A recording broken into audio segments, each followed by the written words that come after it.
ሚኒስትሪ ላይ ይደፈናሉ ተብለው ከሚታሰቡ ትምህርቶች ውስጥ አንዱ ግብረገብ ነው። በግብረገብ መጽሐፍ ላይ አጠርና ቀለል ያሉ ሐሳቦች ቀርበዋል። ጥያቄዎቹ ግን አንዳንዱ የሚሸውዱ ናቸው። እነዚህ ሸዋጅ የሆኑ ጥያቄዎችን ለመረዳት ደግሞ የተለያዩ የሞዴልና የሚኒስትሪ ጥያቄዎችን መስራት ወሳኝነት አለው። ሌጀንድ ቱቶሪንግ እናንተ የግብረገብ ፈተና እንድትደፍኑ ይረዳችሁ ዘንድ ዛሬ በ2017 በአራዳ ክፍለ ከተማ የተዘጋጀ የግብረገብ ሞዴል ፈተናን ይዞላችሁ መጥቷል። ሌጀንድ ቱቶሪንግ ይህን ሲያደርግ የግብረገብ ምሉዕነት ያለው ተማሪ ደግሞ የሚኒስትሪ ፈተናውን ጥሩ እንዲያመጣ እያደረገ ያለው ይህን የመሰለ ቻናል ሰብስክራይብ፣ ላይክ፣ ሼር ያደርጋል። መድፈን የምትፈልጉ ልጆች ቀጥታ ወደ ቪዲዮ እንሂድ። ነገር ግን በመጨረሻ ያመጣችሁትን ውጤት ኮሜንት ላይ ማስቀመጥ እንዳይረሳ።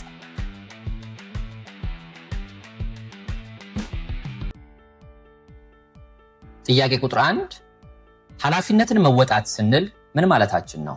ሀ የሚጠበቅብንን ተግባር በአግባቡ ማሟላት ማለት ነው። ለ ራሳችንን መጠበቅ ማለት ነው። ሐመርሃ ለምናደርጋቸው ነገር ተጠያቂ መሆን ማለት ነው። መ ሁሉም።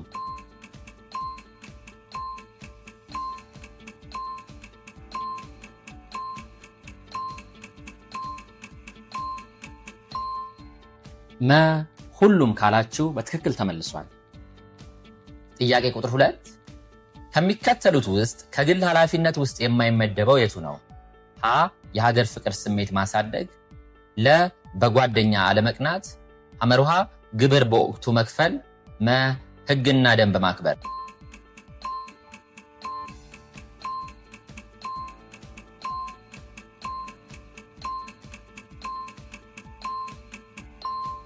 ለ በጓደኛ አለመቅናት ካላችሁ በትክክል ተመልሷል።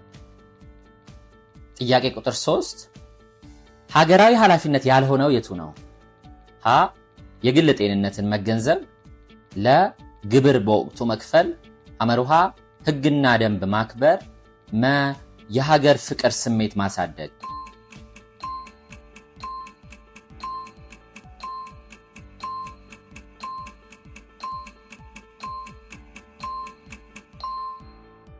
ትክክለኛው መልስ ሐሌታ ውሃ የግል ጤንነትን መገንዘብ። ጥያቄ ቁጥር 4 የግል ኃላፊነት መወጣት የሚያመጣው አዎንታዊ ውጤት ውስጥ የማይካተተው የቱ ነው? ሀ የቤተሰብ ደስታ፣ ለ ለተናናሾች አርአያ መሆን፣ ሐመርሃ እርስ በእርስ መጋጨት፣ መ የአዛውንቶች ምርቃት።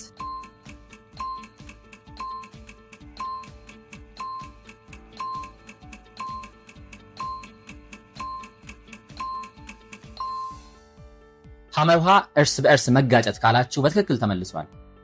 ጥያቄ ቁጥር 5 ጠንካራ የሥራ ባህል ምንን ይወክላል?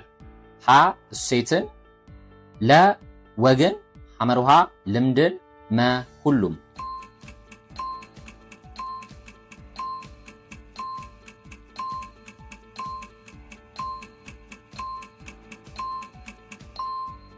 መ ሁሉም ካላችሁ በትክክል ተመልሷል። ጥያቄ ቁጥር 6 ጠንካራ የሥራ ባህል እንደ ሀገር ምን ጠቀሜታ አለው? ሀ የሀገር ፍቅር ስሜት እንዲኖር፣ ለ በነፃነት ለመኖር፣ ሐመርሃ ብዝሃነትን ተቀብለን እንድንኖር፣ መ ሁሉም።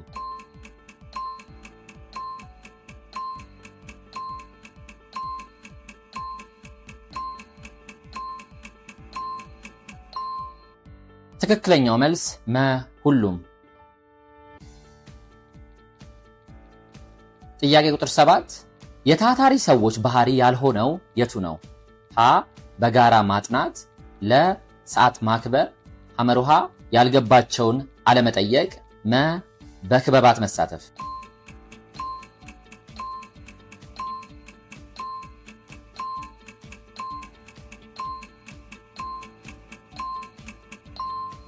ሐመርሃ ያልገባቸውን አለመጠየቅ ካላችሁ በትክክል ተመልሷል።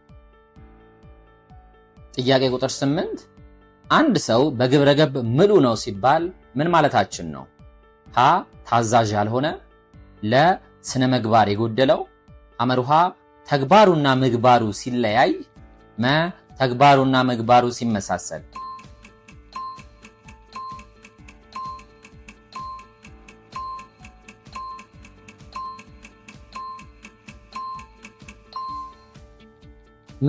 ተግባሩና ምግባሩ ሲመሳሰል ካላችሁ በትክክል ተመልሷል። ጥያቄ ቁጥር 9 የግብረ ገብ ምሉዕነት የተላበሱ ሰዎች ሊኖራቸው የማይገባ ባህሪ የቱ ነው? ሀ ወጥነት፣ ለ ሐቀኝነት የጎደለው፣ ሐመርሃ ኃላፊነት የሚሰማቸው፣ መ ድፍረት ያላቸው።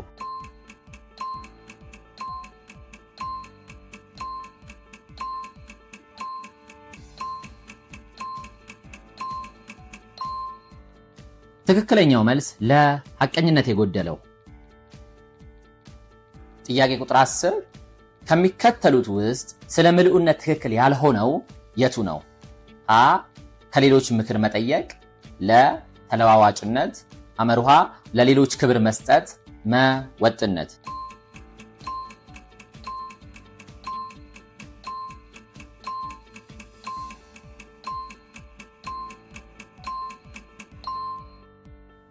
ለተለዋዋጭነት ካላችሁ በትክክል ተመልሷል። ጥያቄ ቁጥር 11 ከሚከተሉት ውስጥ አንዱ የግብረ ገብ ምልኡነት የተላበሰ ሰው መገለጫ ያልሆነው የቱ ነው? ሀ በራስ መተማመን፣ ለ ርህራሄ፣ ሐመርሃ ሐቀኝነት፣ መ ተለዋዋጭነት።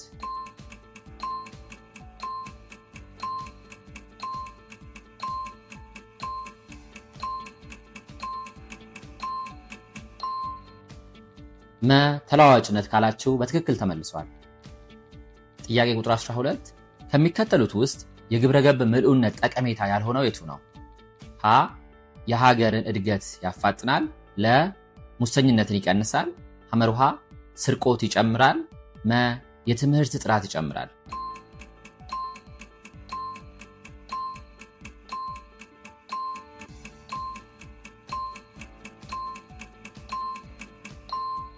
ሐመርሃ ስርቆትን ይጨምራል ካላችሁ በትክክል አግኝታችሁታል። ጥያቄ ቁጥር 13 ከሚከተሉት ውስጥ አንዱ ህይወታችንን በምልኡነት ለመምራት ይጠቅማል? ሀ በገንዘብ ሀብታም ሆኖ መገኘት፣ ለ ስኬታማ መሆን፣ ሐመርሃ የቤተሰብ እርዳታ መጠበቅ፣ መ ሐቀኛ መሆንና በራስ መተማመን።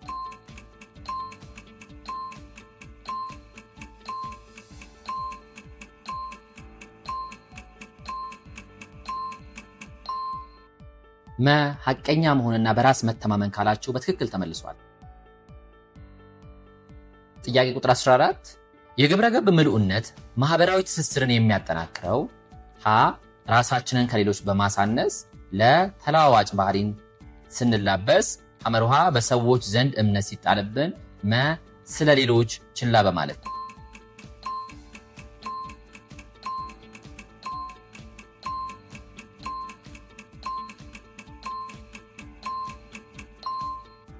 ትክክለኛው መልስ ሐመርሃ በሰዎች ዘንድ እምነት ሲጣልብን።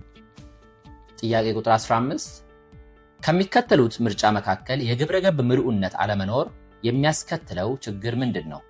ሀ ግብር ስወራ፣ ለ የሰብአዊ መብት መከበር፣ ሐመርሃ ሰላም ማስከበር፣ መ መልስ የለውም።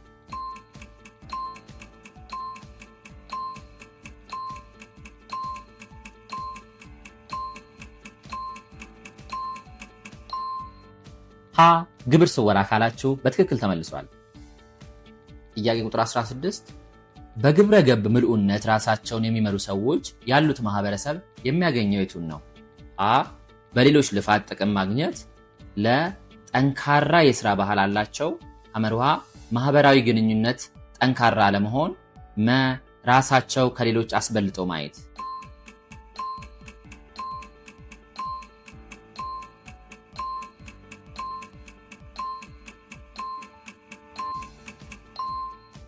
ለጠንካራ የሥራ ባህል አላቸው ካላችሁ በትክክል ተመልሷል። ጥያቄ ቁጥር 17 ከሚከተሉት ውስጥ የታታሪ ተማሪ መገለጫ ያልሆነው የቱ ነው? ሀ የቤት ስራውን በሰዓቱ ያጠናቅቃል፣ ለ ከትምህርት ቤት ያለ አግባብ ይቀራል፣ ሐመርሃ በመማር ሂደት ውስጥ ንቁ ተሳትፎ ያደርጋል፣ መ በተጓዳኝ ክበባት ይሳተፋል።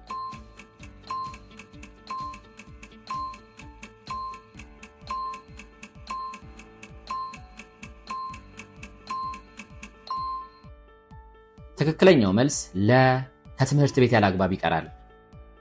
ጥያቄ ቁጥር 18 ከሚከተሉት ውስጥ ስለ አሰሳ ንባብ ትክክል የሆነው የትኛው ነው? ሀ የጽሑፍ አጠቃላይ ሐሳብን ለማግኘት ሲባል በፍጥነት የሚነበብ ንባብ አይነት ነው። ለ በደቂቃ እስከ 1500 ቃላት ይነበባል። ሐመርሃ የተወሰነ መረጃ ለማግኘት በፍጥነት ይነበባል። መ ሁሉም መልስ ናቸው።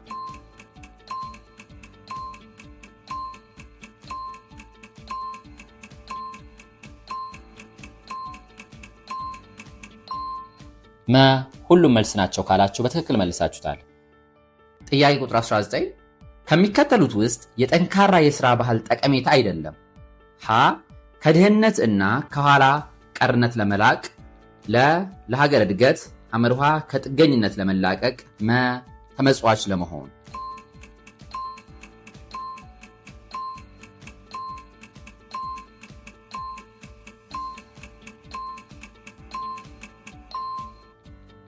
መ ተመጽዋች ለመሆን ካላችሁ በትክክል ተመልሷል።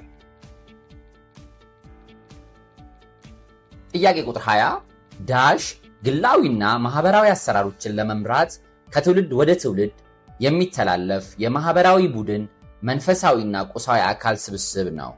ሀ ኃላፊነትን መወጣት፣ ለ ግብረ ገባዊ ውሳኔ፣ ሐመርሃ ባህል፣ መ የተፈጥሮ ሀብት።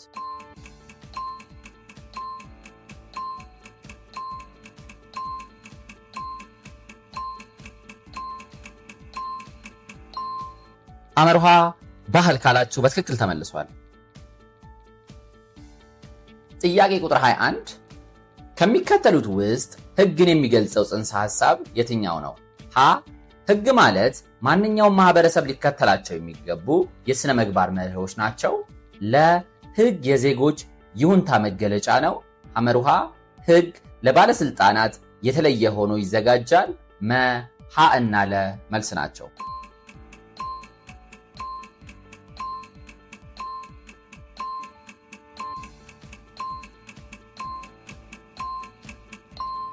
መ ሀ እና ለ መልስ ናቸው ካላችሁ በትክክል ተመልሷል። ጥያቄ ቁጥር 22 በፈቃደኝነት ሕግን ላለመጣስ የሚደረግ ማንኛውም እንቅስቃሴን የሚገልጸው ሐሳብ የትኛው ነው? ሀ ሙስና፣ ለ ማጭበርበር፣ ሐመርሃ ለሕግ ተገዥነት፣ መ የዝምድና ወገንተኝነት።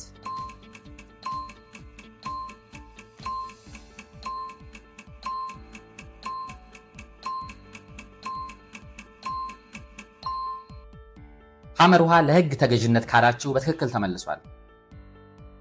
ጥያቄ ቁጥር 23 ከሚከተሉት ውስጥ ለሕግ መገዛት አስፈላጊነት ውስጥ የማይካተተው የትኛው ነው? ሀ ሰላምን ማስፈን፣ ለ ሕገ ወጥ የሕፃናት ዝውውር፣ ሐመርሃ ፍትሐዊ ሀብት ክፍፍል፣ መ ሙሉ ነፃነትን ማግኘት።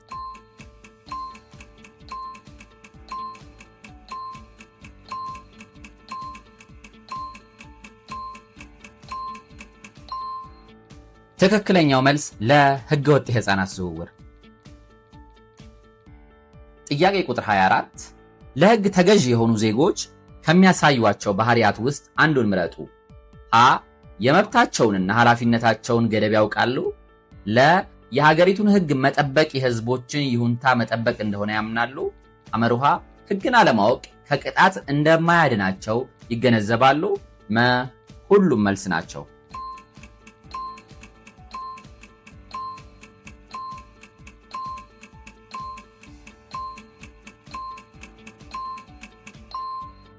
መ ሁሉም መልስ ናችሁ ካላችሁ በትክክል ተመልሷል። ጥያቄ ቁጥር 25 ከሕጎች መስፈርቶች ውስጥ የማይካተተው የትኛው ነው? ሀ ቋሚ፣ ለ ወጥነት፣ ሐመርሃ ተለዋዋጭነት፣ መ ኢፍትሐዊነት።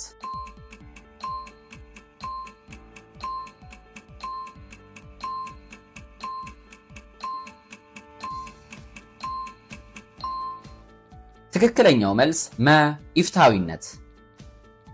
ጥያቄ ቁጥር 26 ዜጎች እና የሕዝብ ተመራጮች ለሕግ የማይገዙ ከሆነ ምን አይነት አሉታዊ ተጽዕኖ ይኖራል? አ ሉዓላዊነትን ማስጠበቅ፣ ለ ሙሉ ነፃነትን ማግኘት፣ ሐመርሃ የሰላም እጦት፣ መ ሀ እና ለመልስ ናቸው።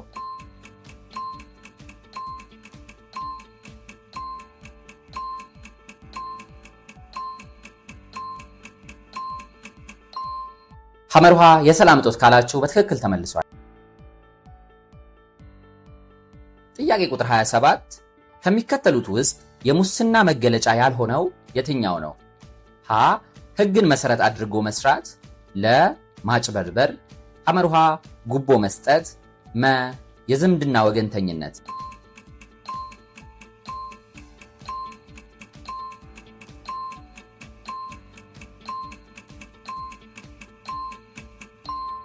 ሀሌታዋ ህግን መሰረት አድርጎ መስራት ካላችሁ በትክክል አግኝታችሁታል። ጥያቄ ቁጥር 28 ከተሰጡን በርካታ አማራጮች ውስጥ ትክክለኛ የሆነው የመምረጥ እና የመወሰን ሂደት ነው። ሀ በራስ መተማመን፣ ለ ግብረ ገባዊ ውሳኔ አሰጣጥ፣ ሐመርሃ ለህግ ተገዥነት፣ መ የግብረ ገብ ምልኡነት።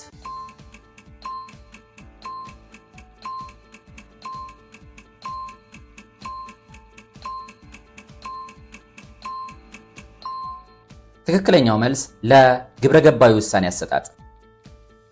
ጥያቄ ቁጥር 29 ተማሪ በረከት የስድስተኛ ክፍል ተማሪ ሲሆን በመንገድ ላይ በጣም ቸኩሎ እየሄደ አስፋልት ለመሻገር የተቸገሩ አዛውንት ይመለከታል። ምን አይነት ግብረ ገባዊ ውሳኔ መወሰን አለበት? ሀ በጣም ስለቸኮለ እያያቸው ጥሏቸው መሄድ፣ ለ እጃቸውን ይዞ ማሻገር፣ ሐመርሃ ለመሄድ ያሰበበትን ቦታ ይሄድና ሲመለስ ማሻገር፣ መ መልሶ የለም።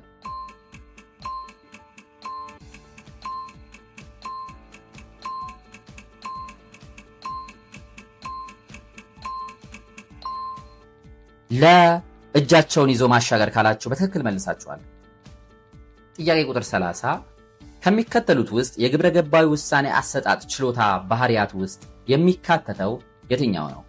ሀ ምክንያታዊነት፣ ለ ምክንያታዊ ውሳኔ፣ ሐመርሃ አሳቢነት፣ መ ሁሉም መልስ ናቸው።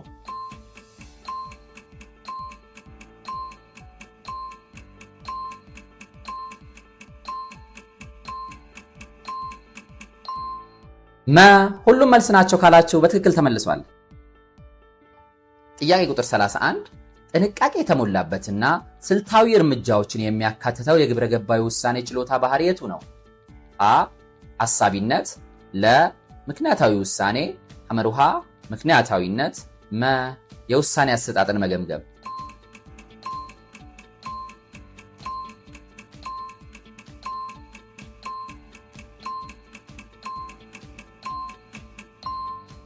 ትክክለኛው መልስ ለምክንያታዊ ውሳኔ። ጥያቄ ቁጥር 32 ትክክለኛ የውሳኔ አሰጣጥ ሂደት ውስጥ የማይካተተው የትኛው ነው? ሀ ችግሩን መለየት፣ ለ ሊከሰቱ የሚችሉ ውጤቶችን መለየት፣ ሐመርሃ መወሰንና መከታተል፣ መ መልስ የለም።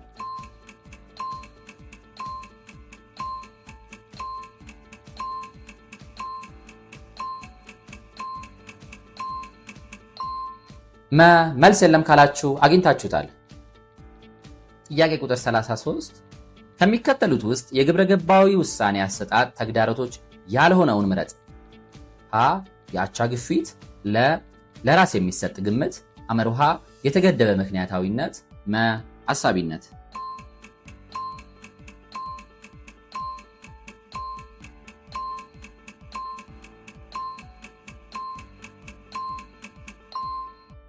ትክክለኛው መልስ ሐመርሃ የተገደበ ምክንያታዊነት።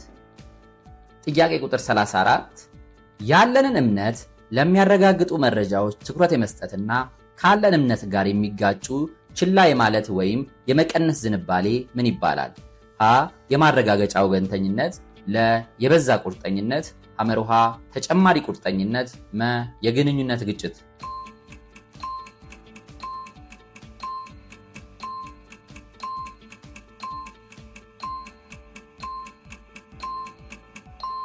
ትክክለኛው መልስ ሀ የማረጋገጫ ወገንተኝነት። ጥያቄ ቁጥር 35 ሰዎች እምነቶቻቸውንና አዎንታዊ አስተሳሰባቸውን በድርጊት ሲፈጽሙ ምን አይነት ባህሪ ይኖራቸዋል? ሀ በሰዎች ዘንድ ተቀባይነት ያለው ባህሪ ይኖራቸዋል፣ ለ ለሕግ የማይገዛ ሰው ባህሪ ይኖራቸዋል፣ ሐመርሃ መልካም ባህሪ ይኖራቸዋል፣ መ ሀ እና ሐመርሃ መልስ ናቸው።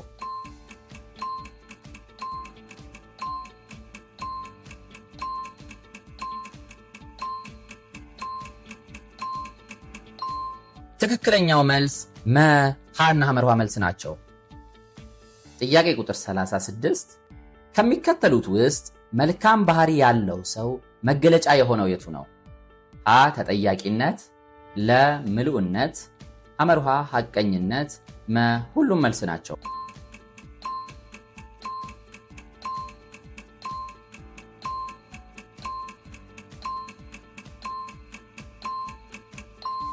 ትክክለኛው መልስ መ ሁሉም መልስ ናቸው። ጥያቄ ቁጥር 37 አስፈላጊ ውስጣዊ ግፊትን፣ ስሜትንና ምኞትን መቆጣጠርን የሚገልጸው ሐሳብ የትኛው ነው? ሀ ሐቀኝነት፣ ለ ራስን መቆጣጠር፣ ሐመርሃ ትሁት መሆን፣ መ በራስ መተማመን።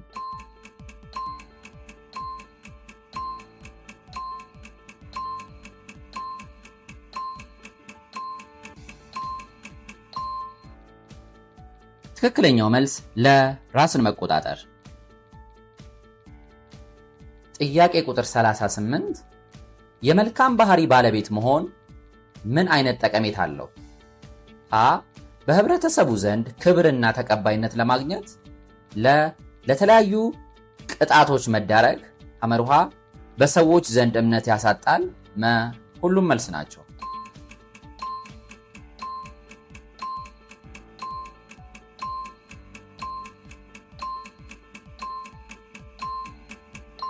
ሐሌታ ውሃ በህብረተሰቡ ዘንድ ክብርና ተቀባይነትን ለማግኘት ካላችሁ በትክክል ተመልሷል።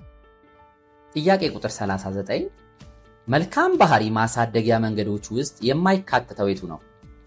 ሀ ኃላፊነትን መወጣትና ራስን ለተጠያቂነት ማዘጋጀት፣ ለ የግጭት ዝንባሌን ማስወገድ፣ ሐመርሃ ታማኝ መሆንና የገቡትን ቃል መጠበቅ፣ መ የሰዎችን ክብር መፈለግ።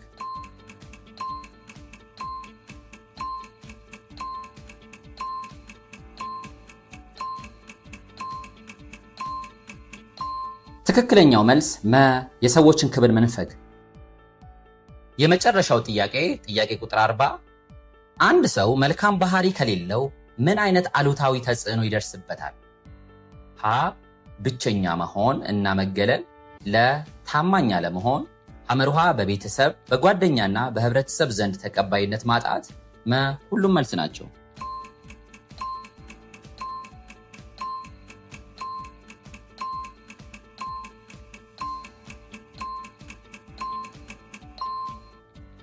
ትክክለኛው መልስ መ ሁሉም መልስ ናቸው።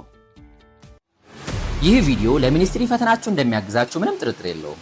እናንተም ደግሞ ያመጣችሁትን ውጤት ኮሜንት ላይ ማስቀመጥ እንዳይረሱ። እኛም ከ100 ቀይረን ሪፕሌይ እናደርጋለን። ሌሎች የተለያዩ ሚኒስትሪያችሁን ጥሩ ውጤት እንድታመጡ የሚያደርጓችሁን ቪዲዮ እንዲደርሳችሁ ይህን ቻናል ሰብስክራይብ ማድረግ እንዳይረሱ። ይጠቅማችኋል ብላችሁ ለምታስቡ ሰዎች ሁሉ ደግሞ ሼር አድርጉላቸው። እናመሰግናለን። መልካም ጊዜ